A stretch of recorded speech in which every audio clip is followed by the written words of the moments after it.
I'm Cameron Strang, and welcome to Unedited. My guest today is author, speaker, and podcaster Annie F. Downs. Annie has built a passionate following with her best-selling books, Remember God and 100 Days to Brave, as well as her popular weekly podcast, That Sounds Fun. Annie actually joined the cast of the Relevant podcast a little over a year ago, adding a much-needed perspective to the group. Her unique mix of wit and depth is on full display every week. When we decided to launch Unedited last fall, Annie was one of the first people I wanted to interview. It was October when we sat down for a wide-ranging conversation about her story. She joked with me before we recorded that she wasn't going to cry. She was not successful. It was a really moving talk. Then the next day, one of our audio guys came to me to tell me there was an issue with the equipment we recorded on. The interview was lost. I didn't have the heart to tell Annie until I knew she'd be back in town and we could do another one. And though we were both disappointed, we lost that original interview. Thankfully, last week, we were able to sit down again. The conversation you're about to hear is our take two, and it's a lot different than the first. We talk about disappointment, having faith to truly trust God when you have no idea what's going on. We talk about how to pray, and I even get a little out of her about some of the guys she's dated. Annie is vulnerable, funny, and honest. She wears her heart on her sleeve. And yes, she cries again, although she says she just got misty-eyed. Here is my tear-inducing conversation with my friend, Annie F. Downs.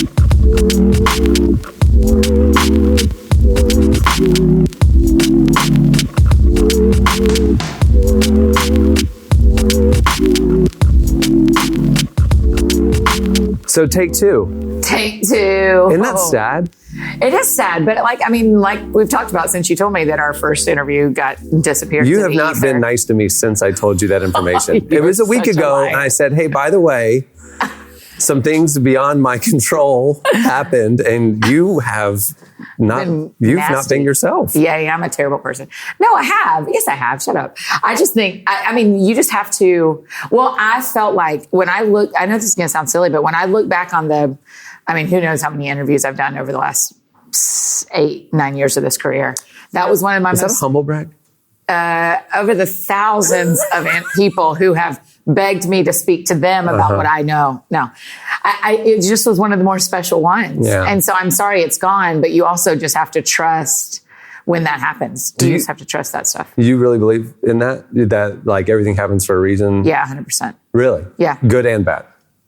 Do you believe that, this is interesting, that's your perspective. Because do you believe human error, mistakes, fallen corruption of man, things happening, that's in God's plan? God, not that God didn't know it was, nothing surprises God, but you said everything happens for a reason. So God wanted that interview to go away? No, I don't know that he wanted that interview to go away as much as, okay, so it is. Here's what I don't know. I don't know what God wanted in that situation. What I know to do with what happened is believe that has to be the way it was meant to be, right? Versus because what meant to be implies that there's a greater force, a plan that coerced it. Yeah, we had a conversation last night talking about the similar to this of, what do you do when you don't know? What do you do when there's pieces you don't understand? Right. And so to me, when that stuff happens, I just go, okay, there's something I didn't know. There's something I didn't know that made this the right thing to happen next. I guess I do think that God, clearly none of us are going to say God causes evil to happen or causes bad things to happen. But I do genuinely think when things like that, because this doesn't fit in the category of a tragedy to me. It just fits in a disappointment to me.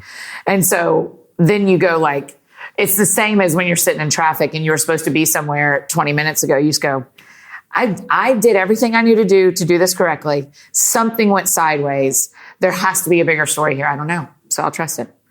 And so this is like a middle range from big tragedies and real losses, you can't just say that as easily. But a middle range thing like this, like, oh, that's disappointing. Well, something I didn't know.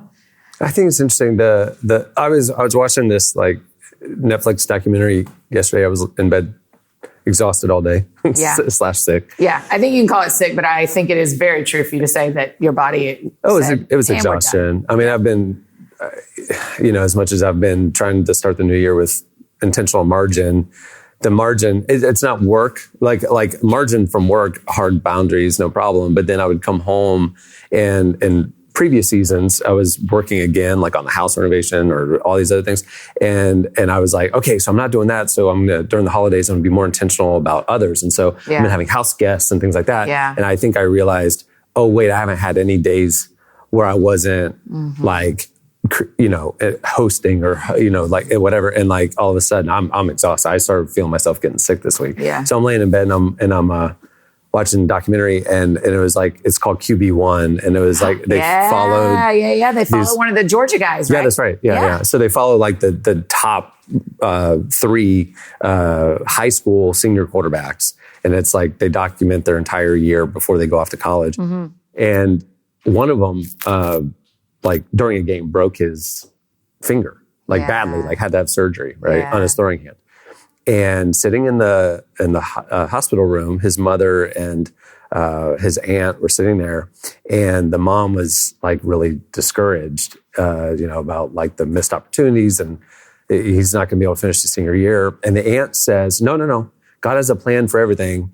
And, who knows? We don't understand his plan always. This isn't necessarily a disappointment or a discouragement. Maybe breaking his finger and keep getting him out of the games. Maybe in 2 games from now, there would have been a tragic, injury. And this is such a minor thing that like saved him from that. We don't understand God's plan.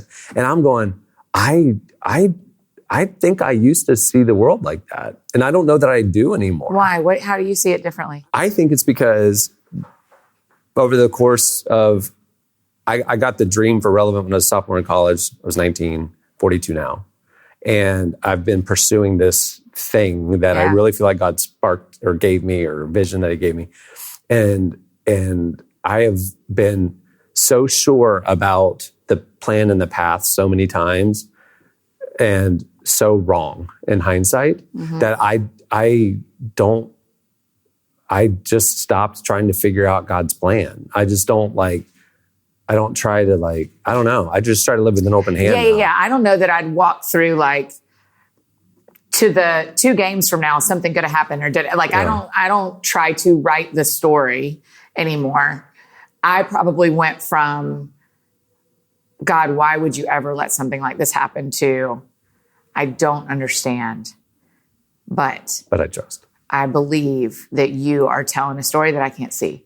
And that's as far as I take it. I mean, there's probably 6 stories in my life right now where I go, I don't think I understand what you're doing. Mm-hmm. Okay.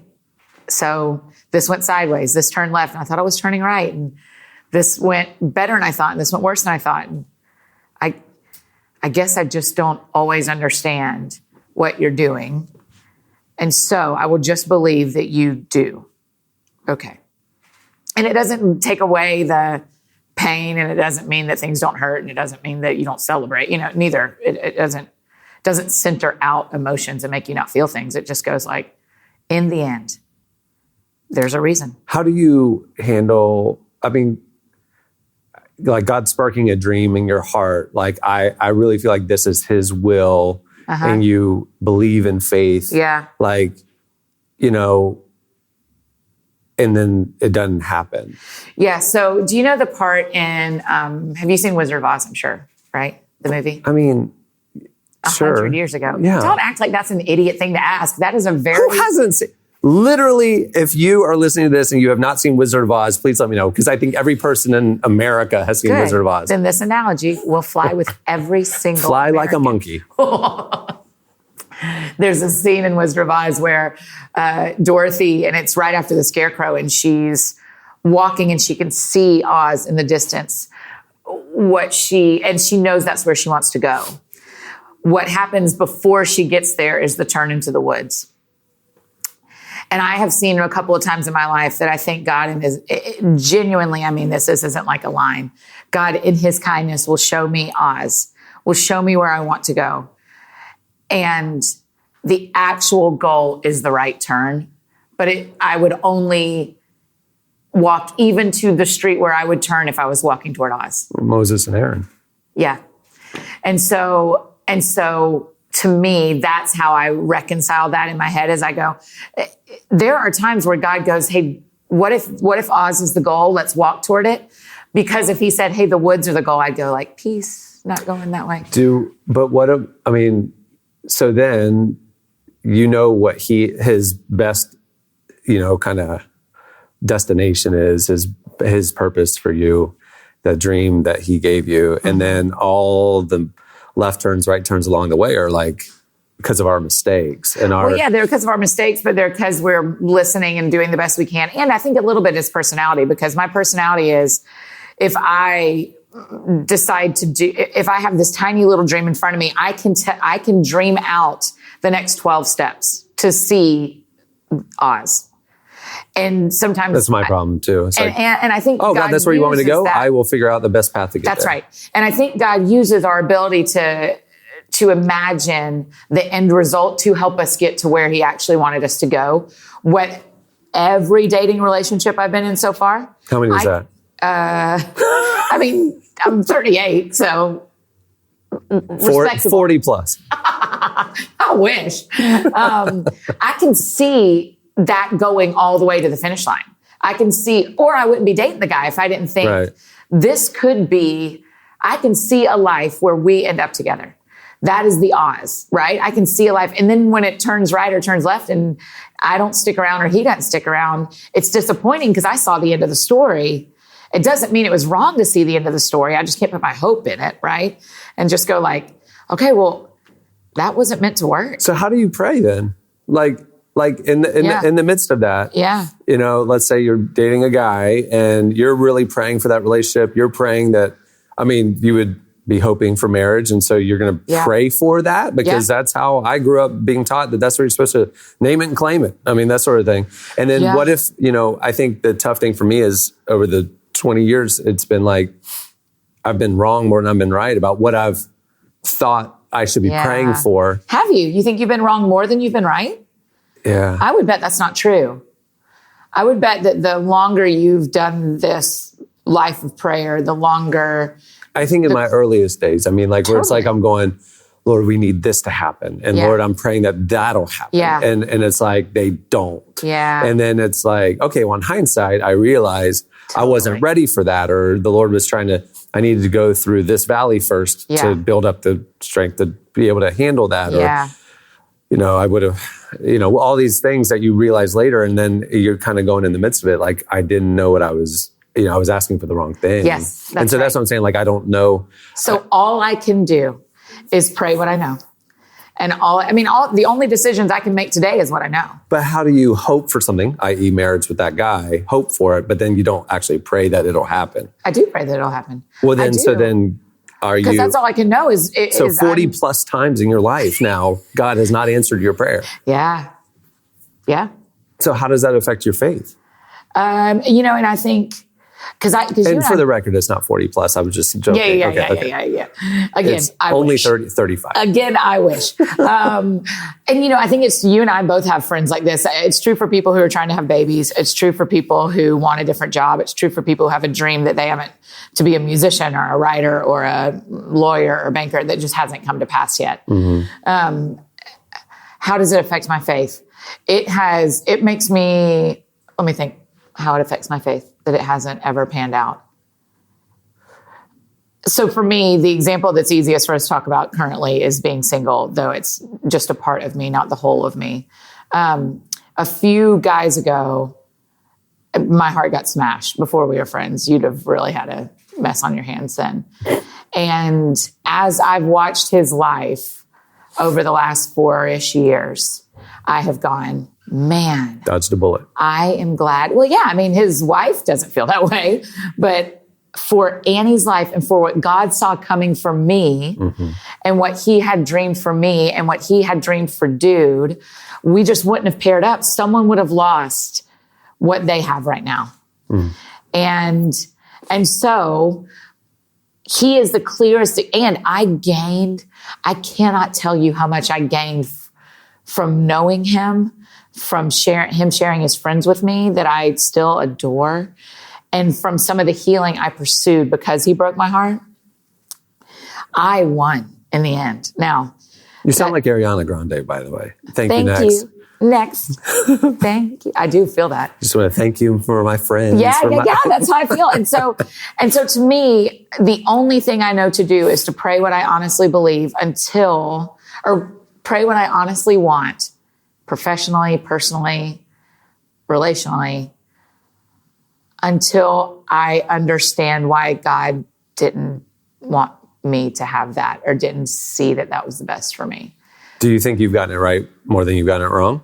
Like asking God for specific outcomes? I think every time I ask him for what I want, I get it right.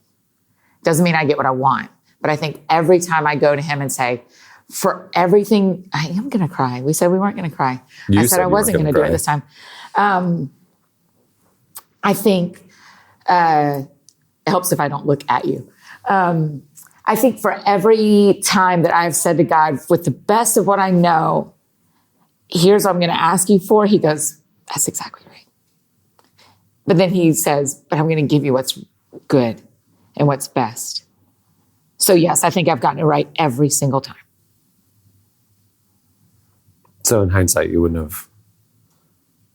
I'd have dated more people. You would have dated more people. I've had the hardest time praying for specific outcomes in the last 20 years. I mean, I think, when I was married for 5 years, we struggled with infertility. Yeah. And I didn't know that. Yeah. It was honestly, broken people, whatever, we handled it poorly, but it's ultimately probably what ended our marriage was really? The stress of all that. Eventually we were able to have Cohen and / one of my best friends. I adore him. And I'm incredibly grateful for him, but it didn't happen in the timing we hoped for. Sure. And, I just trying to figure out, like, in hindsight, now this has been but in hindsight, would you later. have not prayed for babies? Would you have gone, well, God's only going to give us Cohen, so I'm not going to ask for any more? I don't know. I stopped asking, honestly. Like, I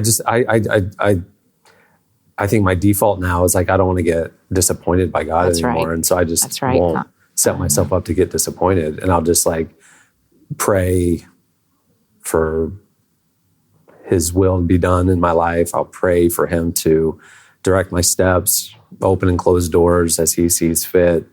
I think all that is very true and a very beautiful way to pray. I also wonder what he wants you to know about him in the asking for what you really want.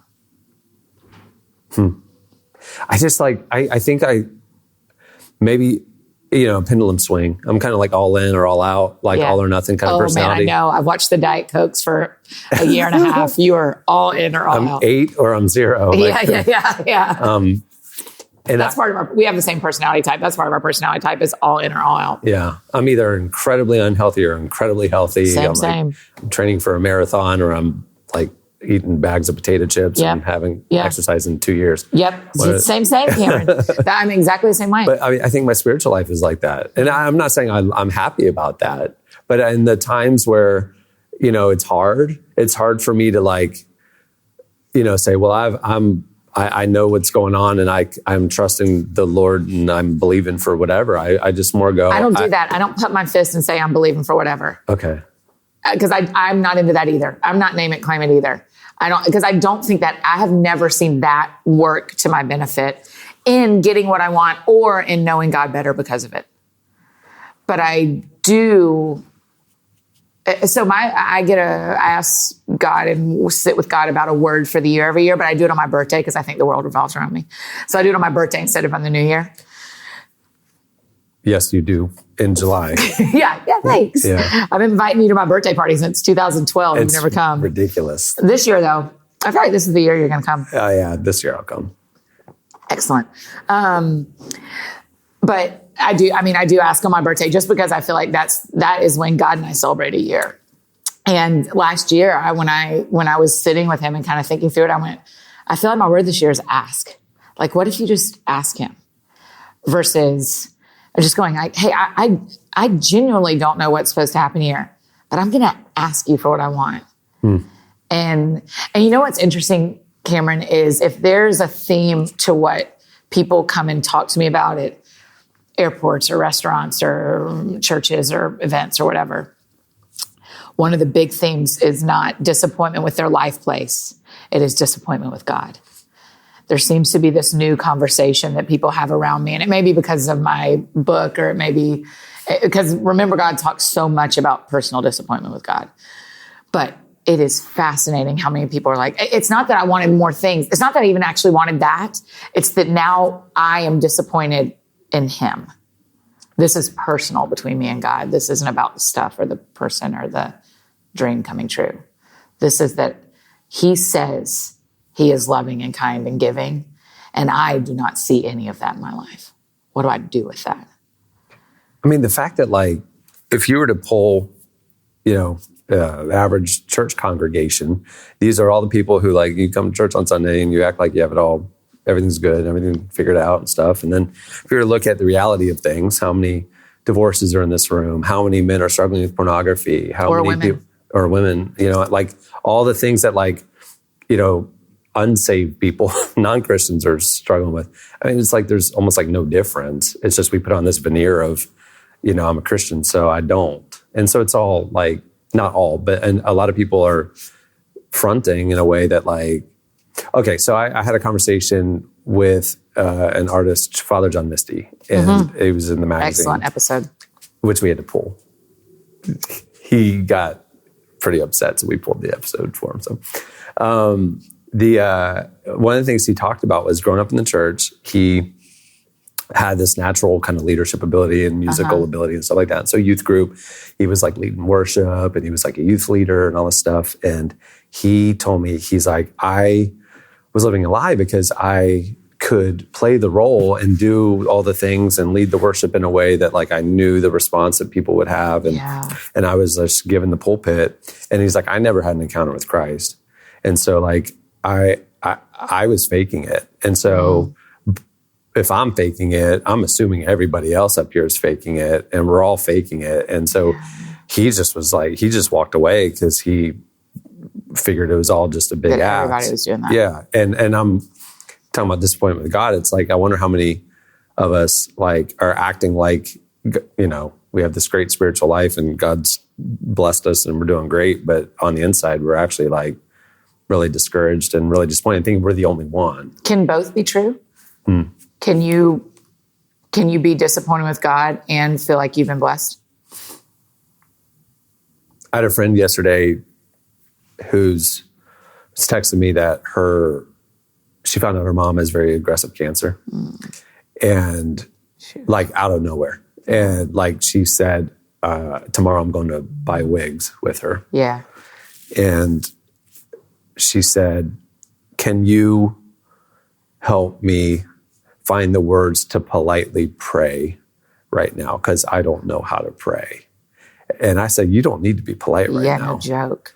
Like, God can handle this. Yes. Like, God can handle your anger. Yeah. You need to just be honest. Yeah. And, like, you don't have to be perfect. You don't have to have it all figured out. Like, be mad. Like, he's a big God. He can handle it. He's got big shoulders, Yeah. Like, what is that about us, though, that we have to, I don't know, like, we feel like we have to. And I don't think it's that we're afraid to be mad. More often, we're afraid that if we say the wrong thing, we're most definitely not going to get what we want. Right.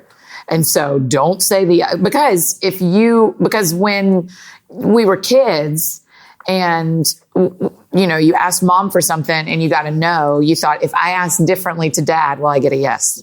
You think my ability to ask and my performance in asking is going to determine whether I get it or not. Oh, 100%. Because that's true in school. I remember in third grade, my teacher canceled recess for everyone. And I thought, I bet I could find a way to ask her. Holy cow, you're making it click for me. I think at some level, all the things that I asked the Lord for that didn't happen, I probably at some level think it was my fault or my mistakes kept it from happening or I didn't ask right or whatever. And so I'll just stop asking. Because you don't know the magic words. Oh my gosh, how funny. That's tough. That's not true. I don't think it is. I've never been discouraged or mad at God, though. You've never been mad at God? I mean, you've been mad at God, but you've never, you've never seasonally been mad at God. No. You've never been mad at God? Because I would just say it was probably my fault. Oh, Cameron. Yeah. Like that bad thing or that thing that didn't happen. I mean, I went through a divorce and stuff. You just kind of go through like, well, it's not God's fault. God didn't screw up my marriage, you know? So you just kind of accept responsibility and then. Yeah. God didn't cause all your relationships to end, did he? No. No. I mean, that's the thing is like, I think every disappointment that's happened, it wouldn't occur to me to blame God. It's like, maybe that was his. That's a real strong, like, I think blame God is a real strong way to put what happens. I think it isn't. So, book of mine flops and 8 people buy it, or a relationship doesn't work, or someone hurts my feelings, or I don't get what I want. I don't know that I go, I blame you, God. I go like, what happened there? Why, so I would go, okay, so if I wrote a book. Where you're going to go like, that was on me. Yeah, God gave me the opportunity, the favor to get a publishing deal. And I got the 200 blank pages and I didn't press in enough or I didn't put the right thing together or it wasn't like something was off in the vessel, not in his intention or his hope. A little bit, this is 2 conversations because there's one of like good stewardship and doing well and things not going, and that's fine. And there's one of prayer. If we're talking about prayer, not saying the right words and not, and taking the responsibility of the reason my prayers aren't answered is because of me, is different to me than the work didn't go well because of me. I think. But see, so I would pray, I would feel called to, the Lord's called me to write books, right? So I would pursue that because I would feel like it was a dream that he sparked. But I wouldn't necessarily pray for a certain advance or a certain sales level. I would just go, I'm believing that he's called me to do this. I'm going to do my best, see what happens, right? So like the, you talk about in your book, you talk about, your hope and disappointment of not hitting the bestseller list and all that stuff in the book. And it wouldn't even occur to me to hope for that. Like I did, we'll see what happens with it. You know what I mean? Yeah. Like I wouldn't have put the champagne in the fridge. Yeah. Like, because I might not, like maybe that's what I want, but like maybe that's not what the Lord has. And so I just remove the expectations or hope because I don't want to be disappointed. Yeah. God, love you. Yeah. I don't know. Is that wrong? I don't know if it's wrong. I don't think anybody knows how another person should handle all the unique situations that are brought up in front of them. I do want you to hope for things.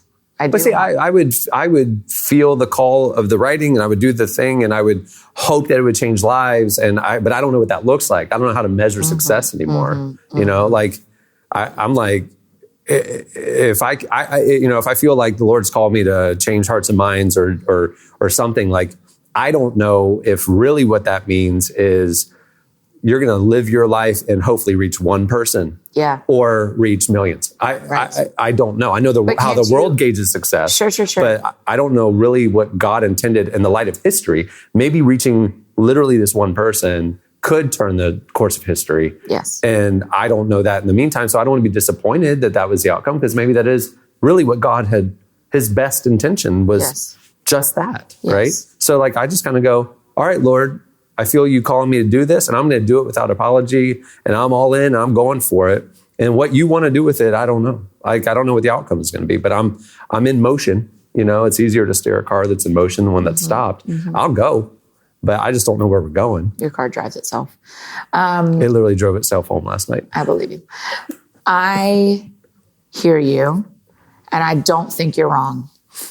I totally believe in what you're saying, that you do the best you can and you trust that the outcome is what it is supposed to be to some degree. Yeah. And so it's hard to get disappointed or mad at God. And again, I'm saying all or nothing, pendulum swing. I have probably put up a whole lot of walls and calluses so I don't get disappointed by God or get let down again. I mean, that's, so it's like in business, doing a young business for 20 years, it's like a young business, small business for 20 years. Really seasons of abundance and seasons of famine. Yeah. And it's like, in hindsight, the famine seasons were my fault. It wasn't like God lifting his hand of blessing or whatever. It was like, I needed to learn how to do this better. I needed to be smarter. That's two different things to me. Okay. It being your fault and you needing to learn how to do this better. Explain. Okay. God let you go through, I'm going to use biblical terms because I'm a great Christian. God let you walk through the wilderness because you needed to learn something from it. I don't think that means you necessarily brought it upon yourself. Right. But also I don't get discouraged in the wilderness. It's like, I don't get mad at God or disappointed with God. I walked myself out here. Oh yeah. It's like, he needs some things, I need to learn something through this. And so therefore, again, it's back to, I need to learn something. It's not like, God, why did you let this happen to me? It's like, I think the longer you do your faith, the better you get at, and the more you experience life. So whether you're 65 and you just became a believer, or you've been a Christian since you were kids like us, I think the longer you do faith, the more you understand that, the more you come around that idea of like, I was meant to learn from this. This is okay. But I don't want you or any of our friends listening, I don't want you, my friend Cameron, to quit asking God for what you want because you're trying to protect yourself from being hurt. I think there's more to this story than that. Oh, 100%. I see people who walk in bold faith and I'm like... Is that what it is? Asking for what you want is bold faith? I think so. Okay. I mean, you're putting it out there in a way that makes you very vulnerable, right? I mean, and can make you look stupid. Right. That is one of the hardest things for me is I hate looking stupid. You said to me that 2019 you're going to get married. Did I? Uh-huh. Just like that. No, what I said is, on the show, on the Relevant podcast. You said within 1 year I'll be married. Yeah. I don't know. I don't think God said that to me. So I would tell you. So that's a personal goal. Yeah, it's more of a goal. It's more of a goal I've set for myself because I'm over it. I'm going to run a marathon. I'm going to get married. Okay. No, that was not. So I think bold faith would be. So let me tell you my life, the difference between that and and another one. There's two. These are two very different things. As I do, I get married in 2019 because I think I'm doing a lot of work to be the healthiest Annie I can be. I'm running hard. I need to pay off here. I need to pay off here. I am running hard after what the doors I feel like God's opened for me and the ways I can make an impact on this planet. I love the people in my life as best I can. I am set up and I am setting myself up to be a healthy partner for someone. I think that could happen this year. I think I'm as healthy as I've ever been. I've had a few weeks of slump of that, but I think the bell curve says overall, like the average of all this, I'm the healthiest I've ever been. I'm set up to be a really good partner for somebody who is doing the same things. On the other hand, last fall, I very clearly, as best I can think I hear God, heard to cancel speaking for the fall of 2019 and be in Nashville. I don't know why. I don't know what it's about. I don't know why I have to say all those no's. That sounds bougie. I just don't, probably my biggest chunk of time besides podcasting is spent traveling and speaking at events. I do 2 or 3 weekends a month since 2012. to take 6 months off of that out of what I think and hope is pure obedience is terrifying to me. So that is where I could end up looking stupid. Me saying I think I'll get married in 2019. I'm not going to look stupid if that doesn't. I mean, I hope that's what happens, but I didn't say to you, Cameron, God said this thing to me. But I will say to you, Cameron, we're going to look back in December of 2019 and go, oh, that's why God told Annie to be off the road for 6 months. But today, and the first part of 2019, I can't tell you why that is. I have no idea, but I can tell you where I was standing at a church when I heard it. That night, I called the 3 people who speak most into my business, my agent, my manager, and my assistant. And I said, pray into this for the weekend, and you tell me if I'm wrong on Monday. And you tell me if this doesn't match scripture, if this feels off for you, am I just tired? And on Monday morning, they all 3 confirmed that felt like the right next move. And so all I can do... Which affects their livelihood. Everyone's livelihood. Yeah. And the other times that things like this have happened in my life where I felt like a nudge that didn't make sense, like when I moved to Nashville, when I quit teaching, these kind of things, these big moves, I could do it really quiet and personally until I got to the other side and went, look, I moved to Nashville. This time, unfortunately, it's incredibly public because it's changing a very public part of my job. And so there is a high likelihood that I could look like an idiot by the end of this year. No, you won't, because you'll get another book out of it. I mean, either way. Not by December. No, I know, but like whatever it is that you're going to go through on the other side of it, it'll help a lot of other people, you know? Maybe. Oh, it will. I mean, even if it didn't turn out at all like you thought, God will reveal himself to you in a new way through that. And then you can convey that, and that'll impact people who are in their own seasons of, I thought things would turn out one way and they didn't. Totally. That being said, those are 2 different things to me. And so the bold faith story to me here.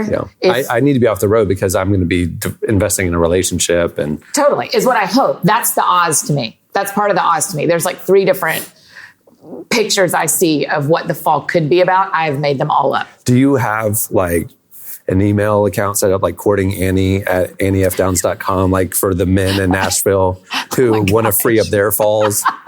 Freeupyourfall.com. free up your fall. Courting Annie. No. No, I'm not.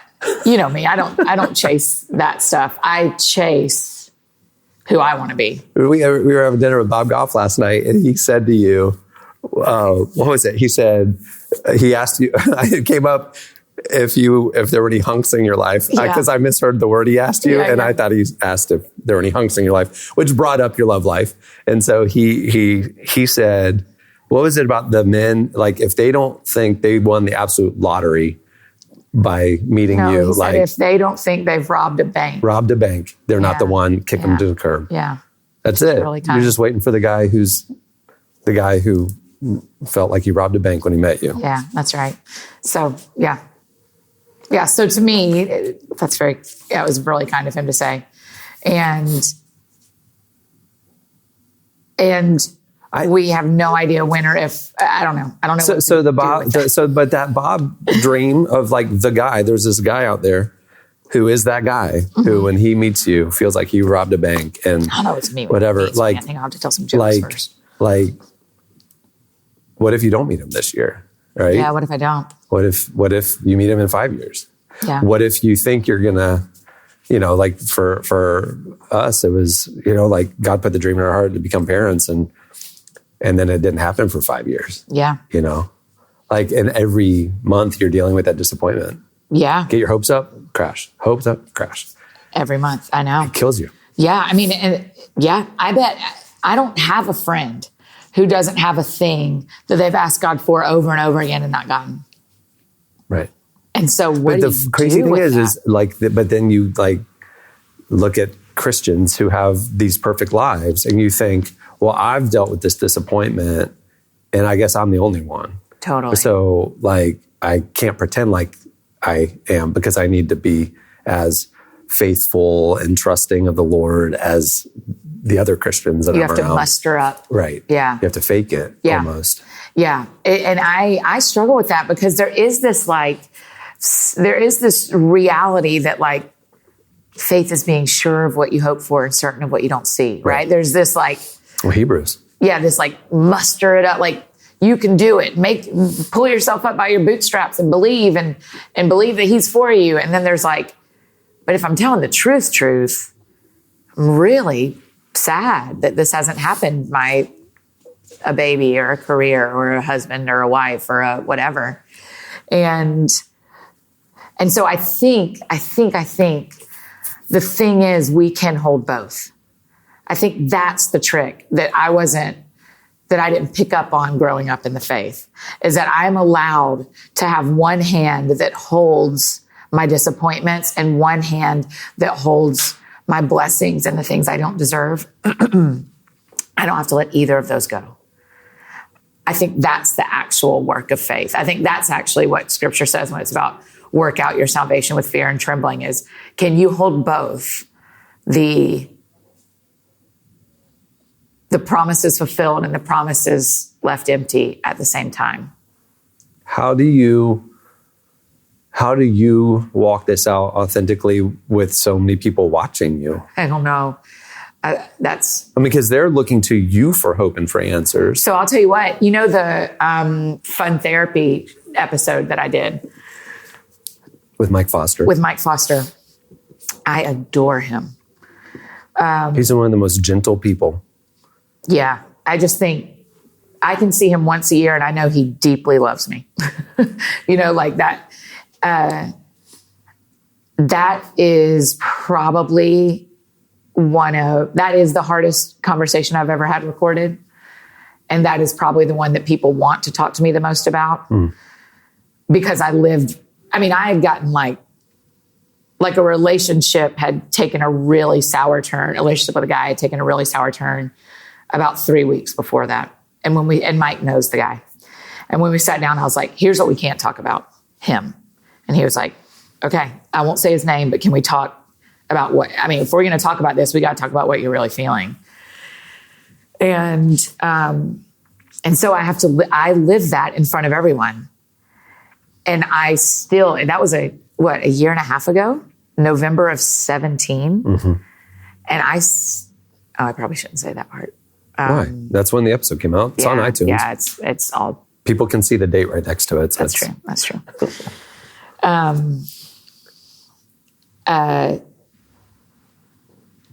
So people are walking up now and still like taking you back to that place. And it's still hard. So it's one of the things that I struggle with balancing in my personal relationship with God. What's off limits for public consumption? And what's off limits for public consumption?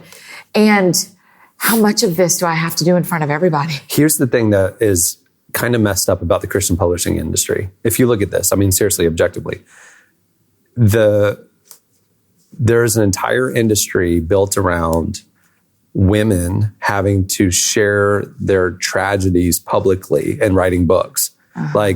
Think about some of the biggest female authors. Their entire thing almost is a tragedy. Is writing about vulnerability and tragedy and painful things that they have to just put on the table for everybody. Yeah. And it's kind of messed up, honestly. This whole, memoirs are fine or whatever, but it's particularly female authors in the Christian industry. You're right. Male authors can write about expertise and topics and teachings. Female authors have to bare their souls and air their dirty laundry. Mm-hmm. And then now we accept you. It's just strange. Have you noticed this? Yeah, that is true. Yeah, that is true. Some men, Don Miller, whatever, memoirs, fine. Yeah, I think Levi Lesko writes in that. Oh, yeah, Carlos Whitaker writes down that way. Yeah, but not as many. And it's why in the world? And it's like... I think it's also because women tell stories like that. Okay. If I wasn't writing Remember God down as a book, I'm sitting around the table talking about it with other women. And you know me, I like dudes. And so I'd be talking to dudes about it too. But you've liked at least 40 dudes in your life. No. I think That is for sure, by the way. I'm for sure over that number. I'm not sure. I haven't dated that many of them. But I think that's part of being a female. I think that's part of being a woman is your storytelling from the heart. And I do also want you to hear me say, I don't regret any of it. I don't regret fun therapy. I don't regret what I've written in books. And the beautiful thing about books and fun therapy is that they're trusted editors. And so when I was writing Remember God, there were places where my editor, my agent would go, that's too much, back up. Or tell more here. You're starting where you should go, keep going. You don't do that stuff independent. It's one of the unhealthy things or unsafe things about blogging is you are just a cowgirl. You're just a cowgirl out in the Wild West and you're posting whatever you want and no one's proofing it through. And so sometimes that's a way you can overbear your soul on blogs. But I think it's I don't think it's a problem necessarily. I do think you only get accepted in this genre if you tell your deepest, darkest is problematic. And it's what about book 3, 4, 5? I mean, it's almost like, I had this very horrific thing that happened. I'm going to talk about what God did through that. And then boom, now I'm famous. Now I got to back it up and do another one. That's the same for people who have viral videos that get book deals after that. What you got now? Okay, you made something funny one time and 10 million people watched it. And so you got to write a book. I can't wait to see the second one. Right. Do you still, a lot of times when I talk to... Well, doesn't it put like a pressure on even you where it's like, I have to live a life that can become a book? Like, because I need another book. And so I need to come up with more stories because people expect that from me. And now there's a pressure on your spiritual life and the experiences you have and the relationships you have. And like, okay. And it's like in the back of your mind, you're like almost like writing as you're living. Like, how do you balance that? I think I've gotten better at that. There was a time when, yes, I for sure lived like that of like, is this happening for a book or is this? I'm going to go to Scotland because I need a new anecdote. Yeah. Now I think, well, I'm also a natural born storyteller. My grandmother is a storyteller. My dad is a storyteller. Like it's just kind of in me. So even right now, as I'm watching some stories in my life, I feel like I'm zooming out and going, if there's a thread here, this is what it looks like. There was a relationship years ago. And I remember writing down little details of going, just in case this thread goes all the way through, these are things I don't want to forget. Not necessarily for a book, but just for the story. I wanted the whole story. And so I think it's less that I feel this pressure to like notice things and more that I don't want to miss the story that's being told here. The downside of that in an Annie brain is that sometimes I can write more story than there is. Then I can go, well, this is this, and this is this, and this is this, and this is this. Then obviously we're in love. Or then obviously I'm a New York Times bestselling author. Or then obviously, and a lot of times I have seen rearview mirror going like, oh, 3 of those 9 dots you just wrote in. If you took out the ones you wrote in, what's the actual story? So I'm maturing in that and growing in that. I don't feel pressure probably but this also may be from a privileged point of view that I have a career now. I'm not a starting author. But so I don't feel the pressure to live a life that is book worthy. But I have before of going like, this will make a great story or this will make a great story. And sometimes it does and sometimes it doesn't. Now, like I'm getting ready to outline and dream up the next couple of books. And now I kind of go like, I have enough people that read and follow and talk back to me that I know what people want from Annie F. Downs. Like I know my lane pretty clearly. So how do we create resources that are my lane? So I'm at this conference this weekend, right? The reason I'm in Orlando is I'm speaking at a conference. Last night was Lisa Harper. After me tonight is Bob Goff. I have this opportunity to either go, so there's 2 ways this could go. Either I go, oh, I'm not Lisa, I'm not Bob. I'm not Lisa, I'm not Bob. Or I go, they hired Annie F. Downs to get up there and be Annie F. Downs. Go do that. And everybody's going to be thrilled Bob's here and everybody loves Lisa, but you just be you. And that's what I have to do in my book writing now too, is go like, I can't look at what she does or what he does and write books like that. I can't even try to shape my life into a book. I can just go, what's in my lane? And let's figure out how to tell those stories that are in my lane. And so that's how I come up with things now versus the times when I was going like, oh, there's so much pressure. There has to be a next book after. And because my books kind of are sequentially from 100 Days to Brave to Looking for Lovely to Remember God, they really are 3 chapters of the same story. And so then you go like, I wonder what the next one is. I don't think it's the next book I write because I don't think I know enough yet. But I do think there's a chapter 4 to this longer story I'm telling. It's probably not the next book. I don't think. How do you handle people, because you speak all the time, so everybody who comes and sees you has listened to your podcast or read your books and they've connected to your story, they feel like they know you. How do you handle, obviously the version of you in the book is edited by an editor and the story is crafted in a way. And so it's you, but it's a elevated version of the narrative of your life, right? I wouldn't say elevated as in exaggerated. Yeah, not coerced or anything. I'm sorry, I didn't imply that. Just kind of, perfected, or like the lessons are drawn out very clearly and all that kind of stuff, which is, it's in you. A lot of details are left out when a book, Remember God is 13 months of my life. Right. You can't write every detail of 13 months. So like, how do you handle, like, everybody feels like they know you, but they don't? I mean, Well, I would actually say that the people who are reading my stuff or watching Insta stories or listening to podcasts, they actually do probably know me. Now, the way they know me different. Does that weird you out though? That when they show up, they know you? I know my lane. I know what I'm called to. That's what I'm called to. Now, here's what's true. They don't know me like you know me, right? They don't know. There's a sacredness to what you and I have in a friendship, and what there's that I choose to reserve for people that I love, and that I know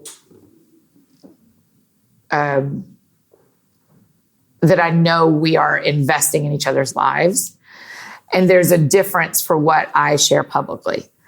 But that is not because I'm 2 different people. That's because I'm trying to live with wisdom. Yeah, of course. In a world that people were never meant to put in roles like this. Like no one was ever meant to. Al Andrews, a counselor in Nashville, says the human heart was never meant for fame. So how do you handle that? Right. So,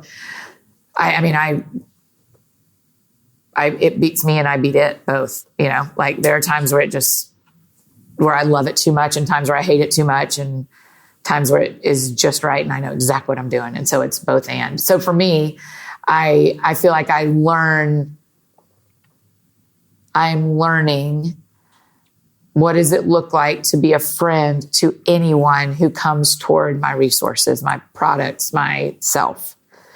Well, but you walk into a room. Yeah. And there's 1,000 people that want to connect with you and they want a piece of you, and you have to give out. Okay. Do you want me to tell you the truth though, Cameron? Yeah. Here's what. No, please don't. Annie, I prefer when you lie to me. Let me tell you what's actually true of the 1,000 people in that room. They feel connected to me because of whatever they've read, listened to, or seen. That is very true. When you say they want a piece of me. The people hanging out in the lobby afterwards. Yeah. They do. You're not wrong. What they actually really want is they have perceived that I love being Annie and they want to love being them. And so if they can come closer, what they want is what I am, not who I am. What they actually want is to feel about themselves the way they have perceived that I feel about myself. And so when they get closer, they go, she's going to like me.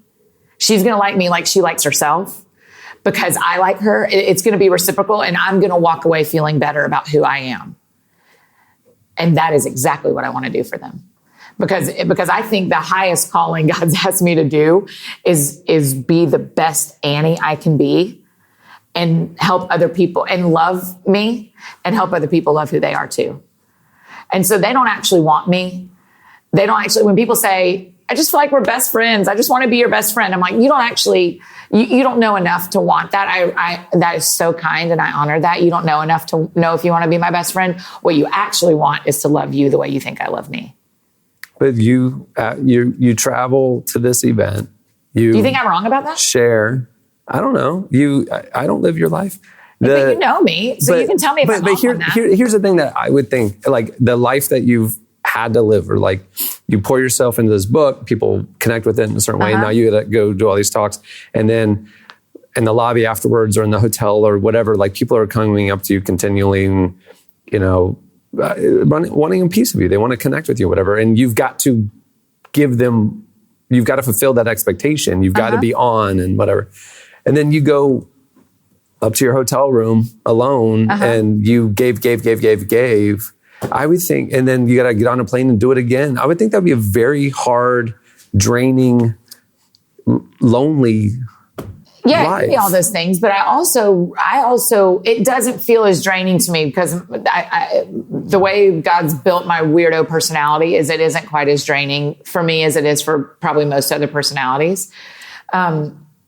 So it doesn't. So you're a natural extrovert, and that that pumps you up. Yeah. I call it, my staff and I call it when I get people drunk, where I just like, yeah. Let's talk. Let's meet in the lobby. And then I do go to the hotel room and I do crash, and sometimes I cry, and sometimes I send texts I shouldn't send, and sometimes I do all of that stuff. I think that's what the thing is. Like, it's like you have like this. But I don't feel dry. I do want you to hear me say, those moments to me really matter when people want to connect and they want, because I think that's what God's going to ask me about in the long run is, did I see the people who stood right in front of me? Right. Not did I see the crowds that when I was on a stage, or did I sell so many books, or did the podcast get downloaded X amount of times? He's going to go like, when Sarah walked up to you crying at an airport, did you see her? Yeah, God, I don't do it perfectly all the time. But I feel very convicted that probably the number one part of my calling and job and career right now is to see the man or woman who's standing right in front of me. And so it doesn't exhaust me all the time. I mean, there are times, I'm human. Of course it is tiring when people, but I also don't feel like they're taking from me. More often than not, they want to tell me how much I matter to them, which is not taking anything from me. They are being so freaking generous. I don't deserve any of that. And so it doesn't feel like taking as much as some other people. Now, there are some other people like a Levi Lusko or an Angie Smith or an Ann Voskamp who their deep loss is what someone connects with. Those people probably are having a different experience than I'm having. I mean, that's the thing that I can't imagine. Well, even like you said, the fun therapy thing from a year and a half ago, and people are wanting to come up and talk about that, and like things that are just like, kind of pull on you. That is the hardest one for me, is the fun therapy one. I mean, when it came out, we set a filter on emails to not see those. I didn't read, unfortunately, I couldn't read any of those. It just was, for starters, it came out right after, not long after we recorded it. And so it was still very fresh to me. Mm-hmm. But even a year and a half later, that's the only category of email that we receive from friends that can't call me, that I can't engage with. How do you handle the road life? You're such a friend, people person. When you're in Nashville, you're always with friends, always with families, always, and then you're on the road. You know, you might have your assistant with you, but a lot of times you're by yourself. Like, how do you handle that? Yeah, I always have my assistant with me, but only because it makes me the healthiest Annie to have a person with me all the time. In a lot of cities, we're in and out pretty quickly if possible, especially because so much of my work is weekends and I really care about my local church and want to be as invested in my local church as possible. So I try to be home by Sunday. So we're in and out pretty quick. So that's part of it. Most cities, if I'm lucky, there's someone I really love there. So coming down here is easy because I get to see you. I get to see Chandler. I get to see the people at Relevant. Like, this is great. Yeah. I got paid to visit people that I love. What a dream. And so that happens in Dallas, and that happens in lots of spots in California. That happens in Chicago. You know, like I get to see people that I love and I'm paid to be there. So that really helps. So for me, those are the two big ones, is that I'm never by myself.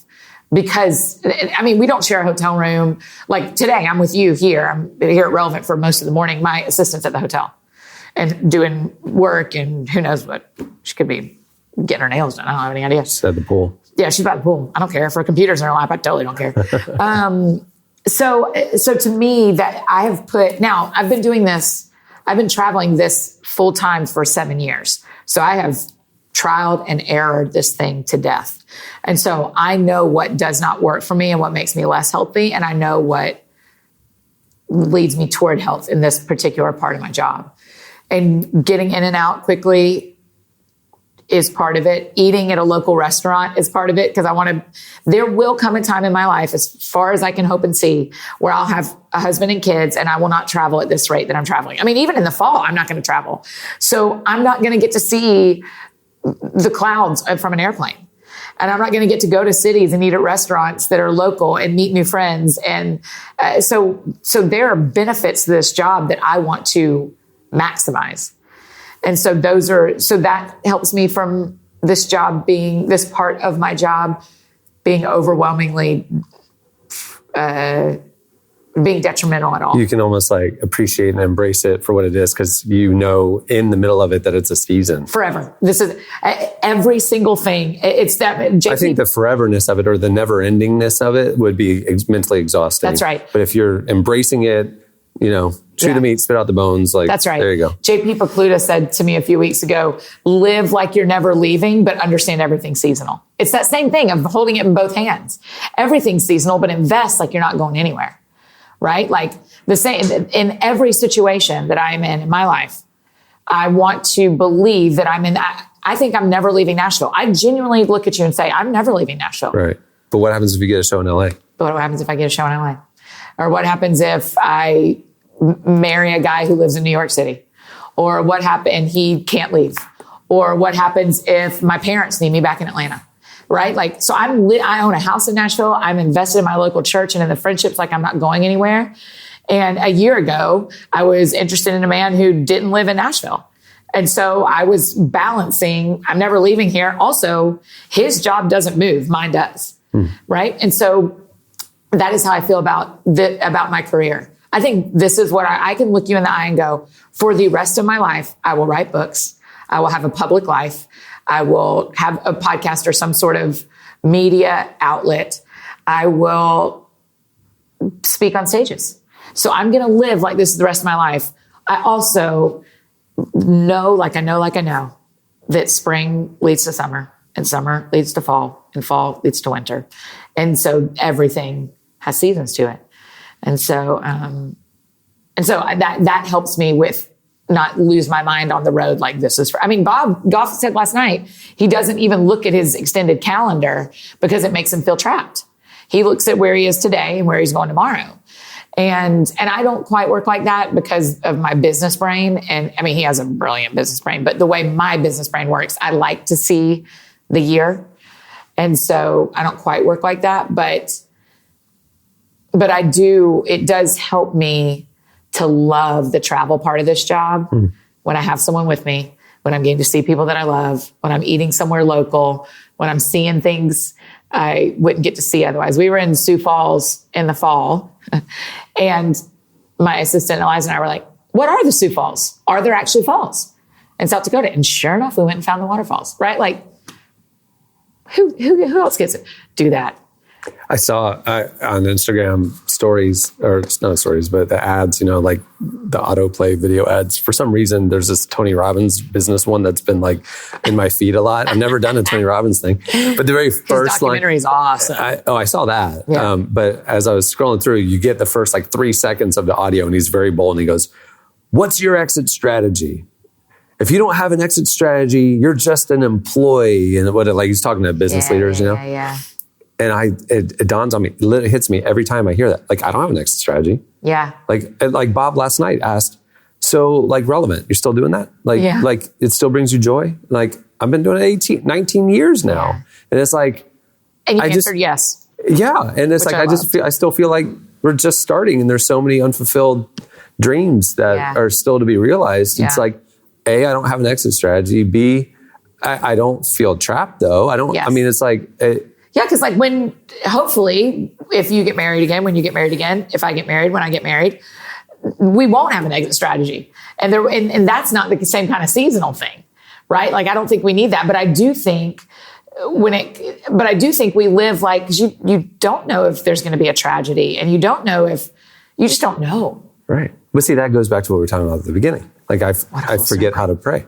Yeah. Like I don't know how to pray because I don't have a clear cut what I'm hoping for next. I am enjoying the ride. God's teaching me. God's blessing me. He's opening and shutting doors. I'm a different person than I was. And the car continues to move forward. Yeah. And I have no idea where it's going, honestly. Yeah. And I'm okay with that. So then I think that's fine. I generally think that's fine. I think if there's an ask in you that you are denying asking, that's the problem. Yeah, I don't think there is. Like, I'm resting, but if it's a fear of it's just an open-handedness. I'm just like, okay, Lord, I hope I'm mad. I hope I'm open-handed, and I hope that I ask him for what I really want. I mean, you know this about me. There are still relationships that I wish would work. Mm-hmm. And I go like, all I know to do is to ask. But to be open-handed and trust when I see things going in lots of different directions, I just trust it. It doesn't mean I love it, but I trust it. And I go like, okay, I'm going to ask until I don't want to ask. And then I go like, oh man, I don't want to ask for that right now. I don't want to ask for that. That doesn't feel like a great ask. I don't want to ask for that.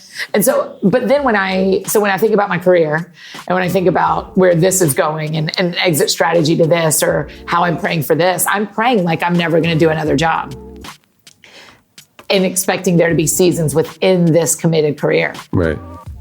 Maybe I'll do something else. I don't think I will, but maybe I will.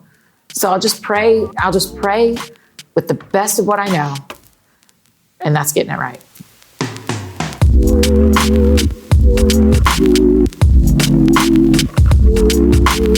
That was Annie F. Downs.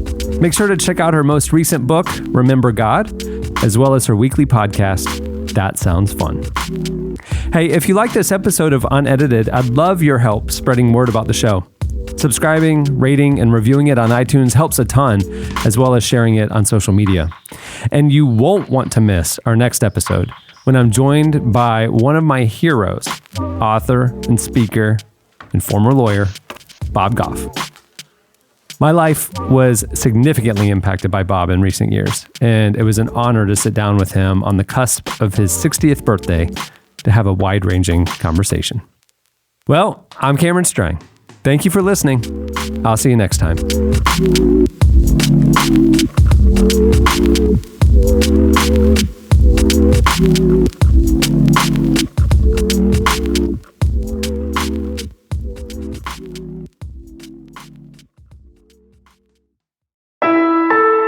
Relevant Podcast Network.